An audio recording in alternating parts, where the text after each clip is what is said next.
Hello students, कैसे हैं आप। आज हम लोग इंडियन कॉन्ट्रैक्ट एक्ट के एक बहुत इंपॉर्टेंट टॉपिक, जिस टॉपिक का नाम है प्रिविटी ऑफ कॉन्ट्रैक्ट, उसकी बात करने वाले हैं।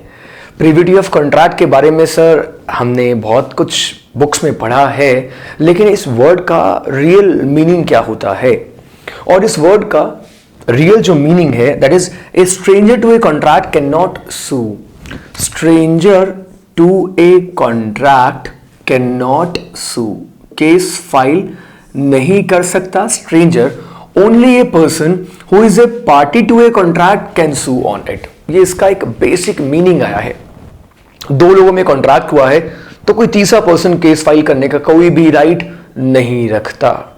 तो अगर एक फिल्म प्रोड्यूसर और एक फिल्म एक्टर ने फिल्म में काम करने का कॉन्ट्रैक्ट किया है और फिल्म प्रोड्यूसर ने उसे फिल्म में साइन किया है, दोनों में से अगर किसी भी पार्टी ने ब्रीच ऑफ कॉन्ट्रैक्ट कर दिया तो कोई थर्ड पर्सन केस फाइल नहीं कर सकता, क्योंकि उसे ऐसा कोई राइट ही नहीं है। इसी का मीनिंग होता है प्रिविटी ऑफ कॉन्ट्रैक्ट। एक केस लॉ से इसे हम और समझ लेते हैं। ये देखिए, ये केस लॉ एक टायर कंपनी का बहुत फेमस केस लॉ है।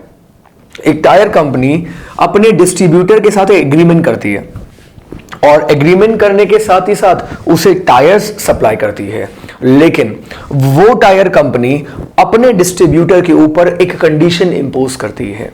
वो कंडीशन क्या थी? वो कंडीशन ये थी कि वो जो डिस्ट्रीब्यूटर, कंडीशन ये थी कि वो डिस्ट्रीब्यूटर उन टायर्स को फर्दर कितने प्राइस में सेल करेगा, ये डिसाइड कौन करेगा? मैन्युफैक्चरर। तो टायर कंपनी ने कहा कि आपको टायर तो सेल कर रहे हैं, लेकिन उसका मिनिमम रीसेल प्राइस क्या होगा ये हम डिसाइड करेंगे। और अगर आपने उस सेल प्राइस से, मिनिमम सेल प्राइस से कम पे सेल किया तो आप ब्रीच ऑफ कॉन्ट्रैक्ट करोगे और उसके लिए हम आपके ऊपर केस फाइल कर सकते हैं। डिस्ट्रीब्यूटर इस बात के लिए एग्री हो गया कि वो उन टायर्स को एक मिनिमम प्राइस से कम प्राइस पे सेल नहीं करेगा, और ये मिनिमम प्राइस उस कंपनी ने, मैन्युफैक्चरर ने डिसाइड की थी। डिस्ट्रीब्यूटर ने फर्दर इसे ट्रांसफर कर दिया रिटेलर को। अब बारी आई रिटेलर की। रिटेलर ने जब उन टायर्स को सेल किया तो उसने उस कंडीशन को ब्रीच किया। कंडीशन क्या थी? जो मिनिमम सेल प्राइस प्रोड्यूसर ने डिसाइड की थी, उससे कम प्राइस के ऊपर रिटेलर ने उसे फर्दर सेल कर दिया और प्राइस का लेवल कम ले लिया। तो एक एग्जांपल यहां मैं लेता हूं। अगर टायर कंपनी ने डिस्ट्रीब्यूटर को यह कहा है कि आप एक टायर नॉट लेस देन 3000 से कम में सेल नहीं कर सकते, डिस्ट्रीब्यूटर उसके लिए एग्री हो गया और डिस्ट्रीब्यूटर ने फर्दर रिटेलर को ट्रांसफर कर दिया, लेकिन रिटेलर ने उस टायर को मान लीजिए 2700 का सेल कर दिया। तो क्वेश्चन ये अराइज हुआ कि अब ये टायर कंपनी क्या उस रिटेलर के ऊपर केस फाइल कर सकती है जिसके साथ उसका कोई कॉन्ट्रैक्ट नहीं था? उसका कॉन्ट्रैक्ट तो डिस्ट्रीब्यूटर के साथ था। तो इस एग्जाम्पल में दो कॉन्ट्रैक्ट्स हैं। पहला कॉन्ट्रैक्ट टायर कंपनी और डिस्ट्रीब्यूटर के बीच में हुआ था, so this was the first contract, and the second contract between the distributor and the retailer. तो कोर्ट ने कहा क्योंकि रिटेलर और टायर कंपनी, इन दोनों के बीच में there was no privity of contract. तो प्रिविटी ऑफ कॉन्ट्रैक्ट ना होने की वजह से टायर कंपनी रिटेलर के ऊपर केस फाइल नहीं कर सकती। तो ये मैंने आपको एक बेसिक एग्जाम्पल बताया कि प्रिविटी ऑफ कॉन्ट्रैक्ट का क्या मीनिंग होता है। लेकिन लॉ में अगर एक्सेप्शन ना हो तो फिर वो लॉ कैसा? तो लॉ में एक्सेप्शन क्रिएट करना बहुत जरूरी था ताकि लोग किसी भी लीगल प्रोविजन के लूप होल्स का बेनिफिट ना ले सकें।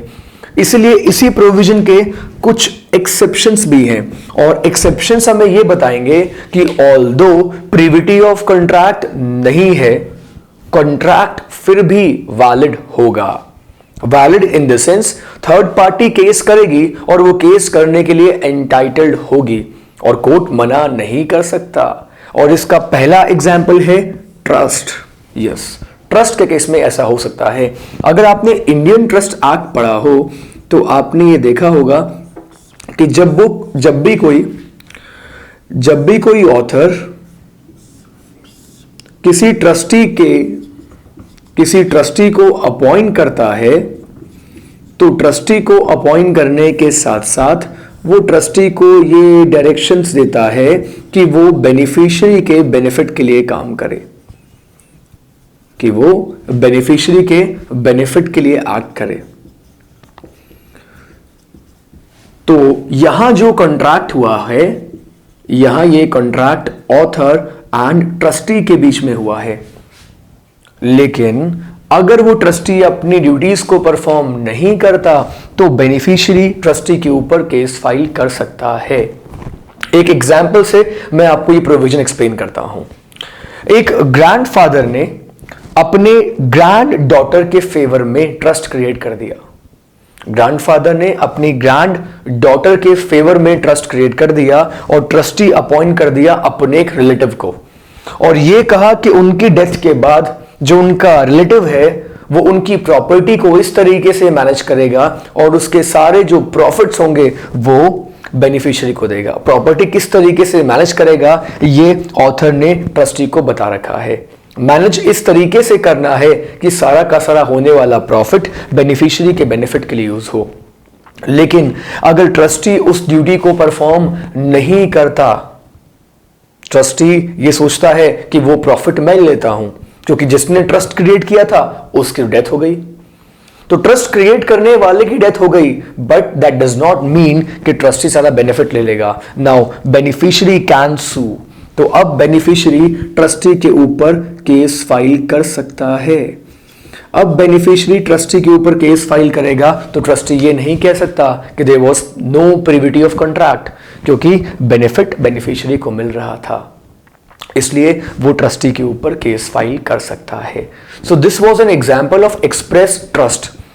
एक और एग्जांपल मैं आपको देता हूं, देखिए अगर मिस्टर एक्स ने मिस्टर वाई के फेवर में गुड्स भेजे हैं, मिस्टर एक्स ने मिस्टर वाई को कुरियर कंपनी के थ्रू या पोस्टल सर्विस के थ्रू गुड्स भेजे हैं और गुड्स का इनफैक्ट इंश्योरेंस भी करवा रखा है, गुड्स इंश्योर्ड है, और अगर वो गुड्स मिस्टर वाई को नहीं मिलते, जिसे गुड्स मिलने थे उसे अगर गुड्स नहीं मिलते, यानी कि जो एड्रेसी था उसे गुड्स नहीं मिल रहे, तो एड्रेसी किस पे फाइल कर देगा? उस कुरियर कंपनी के ऊपर केस फाइल कर सकता है, उस पोस्ट ऑफिस के ऊपर भी, उस पोस्टल अथॉरिटी के ऊपर भी केस फाइल कर सकता है। नाउ यहां जो कॉन्ट्रैक्ट था, ये कॉन्ट्रैक्ट उस कंसाइनमेंट को भेजने वाले और कुरियर कंपनी के बीच में कॉन्ट्रैक्ट था, लेकिन जिसको वो गुड्स मिलने वाले थे वो भी केस फाइल कर सकता है क्योंकि वो उसके फेवर में गुड्स ट्रांसफर किए गए थे। तो वो जो एड्रेसी था ना, वो एड्रेसी बन गया बेनिफिशियरी, और वो कुरियर कंपनी जो थी वो बन गई कंस्ट्रक्टिव ट्रस्टी। ये एक एग्जांपल है कंस्ट्रक्टिव ट्रस्ट का, इसलिए वो जो एड्रेसी है वो कुरियर कंपनी के ऊपर केस फाइल कर सकता है। There is one more example, that is family settlement. Family settlement में भी ऐसा होता है। एग्जाम्पल, 3 भाई हैं और तीनों ने अपनी फैमिली की प्रॉपर्टी को आपस में डिवाइड कर लिया है। मान लीजिए हिंदू अनडिवाइडेड फैमिली है, तो अगर तीनों भाइयों ने अपनी प्रॉपर्टी को आपस में डिवाइड कर लिया है तो उनकी ये ड्यूटी है कि उनकी अगर कोई अनमैरिड सिस्टर है तो उसके मैरिज एक्सपेंसेस के लिए वो तीनों भाई पे करेंगे, और अगर वो ऐसा नहीं कर रहे तो उनकी सिस्टर उन अपने ब्रदर्स के ऊपर केस फाइल कर सकती है, क्योंकि कॉन्ट्रैक्ट सिर्फ ब्रदर्स के बीच में हुआ था, उन 3 भाइयों के बीच में हुआ था, लेकिन सिस्टर केस फाइल कर सकती है क्योंकि फैमिली सेटलमेंट में अगर किसी के फेवर में, किसी के बेनिफिट के लिए कोई प्रोविजन है तो जिस पार्टी के फेवर में वो बेनिफिट था वो पार्टी केस फाइल कर सकती है। जब प्रॉपर्टी का डिस्ट्रीब्यूशन हुआ तब सिस्टर उसमें पार्टी नहीं थी, लेकिन वो अपने भाइयों के ऊपर केस फाइल करने का राइट रखती है। तो यहां प्रिविटी ऑफ कॉन्ट्रैक्ट का प्रिंसिपल एप्लीकेबल नहीं होता। Now assignment of contract, third exception, assignment of contract with says. एक तो बात इंपॉर्टेंट ये है कि assignment of contract Indian contract act में डिफाइन नहीं है, it is defined under transfer of property act. तो ट्रांसफर ऑफ प्रॉपर्टी एक्ट में असाइनमेंट का टॉपिक डिफाइंड है। असाइनमेंट में 2 पार्टीज होती हैं, असाइनर एंड असाइनी। असाइनमेंट किसी के फेवर में भी हो सकता है। तो असाइनमेंट का एक एग्जाम्पल है कि अगर मुझे किसी इंडस्ट्रियलिस्ट से कोई पैसा मैंने लोन दे रखा है और वो मुझे इससे रिकवर करना है, मुझे किसी इंडस्ट्रियलिस्ट से 100 करोड़ रुपीस की रिकवरी करनी है और मैं ये चाहता हूं कि वो पैसा मैं आपको दे दूं, तो आपको वो पैसा मिल जाए, इसलिए मैंने एक असाइनमेंट डीड बनाई। असाइनमेंट डीड बनाकर मैंने जो पैसा मुझे मिलने वाला है मैंने आपके फेवर में ट्रांसफर कर दिया। तो क्योंकि वो मैंने आपके फेवर में ट्रांसफर कर दिया, इसलिए मैं बन गया असाइनर और आप बन गए असाइनी। अब उस इंडस्ट्रियलिस्ट के ऊपर आप केस फाइल कर सकते हैं। अब वो इंडस्ट्रियलिस्ट आपसे बोलेगा कि आपके साथ तो मेरा कोई कॉन्ट्रैक्ट नहीं हुआ था, क्योंकि लोन तो उसे मैंने दिया था, लेकिन क्योंकि मैंने उस लोन का असाइनमेंट आपके फेवर में कर दिया, इसलिए आप बन गए असाइनी और असाइनी केस फाइल कर सकता है। तो हम ये नहीं कह सकते असाइनी को कि प्रिविटी ऑफ कॉन्ट्रैक्ट का प्रिंसिपल आपके ऊपर एप्लीकेबल होगा, क्योंकि असाइनी इसके एक्सेप्शन में आता है। असाइनमेंट किसी को भी हो सकता है, चाहे वो आपका फैमिली मेंबर हो, चाहे फैमिली मेंबर ना हो। तो ये असाइनमेंट का कॉन्सेप्ट, असाइनमेंट, सक्सेशन, इन दोनों का बहुत क्लोज रिलेशन है और दोनों देखने में बहुत सिमिलर लगते हैं लेकिन रियल में अलग होते हैं। सक्सेशन फैमिली मेंबर के फेवर में होता है, लेकिन असाइनमेंट किसी भी पर्सन के फेवर में हो सकता है, including outsiders. Now the next point is contract with an agent. अगर एजेंट ने कॉन्ट्रैक्ट किया है प्रिंसिपल के बिहाफ में, कॉन्ट्रैक्ट ऑफ एजेंसी, यस, अगर कॉन्ट्रैक्ट किया है एजेंट ने प्रिंसिपल के बिहाफ पे, तो प्रिंसिपल केस फाइल कर सकता है। यस, प्रिंसिपल के पास ऐसा राइट है। एक एजेंट मेरे पास में आता है और प्रिंसिपल के बिहाफ पे प्रॉपर्टी खरीदने की मुझे ऑफर देता है। मैं एजेंट से एडवांस एक्सेप्ट कर लेता हूं और उसके बाद प्रॉपर्टी देने से मना कर देता हूं, तो वो जिसके बिहाफ पे प्रॉपर्टी परचेज कर रहा था वो पर्सन मेरे ऊपर केस फाइल कर सकता है। तो अगर मुकेश अंबानी जी का एजेंट आकर और मुझे ये बोले कि मैं आपकी प्रॉपर्टी खरीदने में इंटरेस्टेड हूं और मैं उससे एडवांस एक्सेप्ट कर लूं और उसके बाद मैं मना कर दूं, तो मुकेश अंबानी भी मेरे ऊपर केस फाइल कर सकते हैं। तो मैं ये नहीं बोल सकता कि सर आपके साथ तो मेरा कोई कॉन्ट्रैक्ट नहीं था, तो वो ये बोलेंगे प्रीविटी ऑफ कॉन्ट्रैक्ट एजेंट के साथ किए गए कॉन्ट्रैक्ट्स में एप्लीकेबल नहीं होता। और कॉन्ट्रैक्ट ऑफ एजेंसी का तो बड़ा सिंपल सा कॉन्सेप्ट है, करे कोई भरे कोई, यानी कि जो कॉन्ट्रैक्ट एजेंट करेगा उसके लिए लायबल कौन होगा? प्रिंसिपल। और अगर कोई बेनिफिट मिलने वाला है प्रिंसिपल को, तो प्रिंसिपल वो बेनिफिट भी ले सकता है जो कॉन्ट्रैक्ट एजेंट ने उसके बिहाफ पे किए हैं। एजेंट का बेस्ट एग्जाम्पल हो सकता है property agent, auctioneer, broker, solicitor, ये सारे के सारे एजेंट के एग्जाम्पल है जो हम कॉन्ट्रैक्ट ऑफ एजेंसी में पढ़ते हैं। Now the next point is official receiver. Yes, in case of insolvency, insolvency के केस में ऑफिशियल रिसीवर को, ऑफिशियल लिक्विडेटर को अपॉइंट किया जाता है। तो अगर मिस्टर एक्स इंसॉल्वेंट हो जाते हैं और कोर्ट ने उनके बिहाफ पे किसी ऑफिशियल रिसीवर को अपॉइंट किया है, तो उनका ऑफिशियल रिसीवर उनकी प्रॉपर्टी को सेल करेगा, ऑल्दो लीगली वो प्रॉपर्टी का ओनर नहीं है। मिस्टर एक्स के डेप्ट को पे करने के लिए उनका ऑफिशियल रिसीवर कोई भी कॉन्ट्रैक्ट कर सकता है। सर नेमो दैट क्योर नॉन हैबिएट वाला कॉन्सेप्ट यहां भी एप्लीकेबल नहीं होता। That means no one can pass a better title than what he himself possess.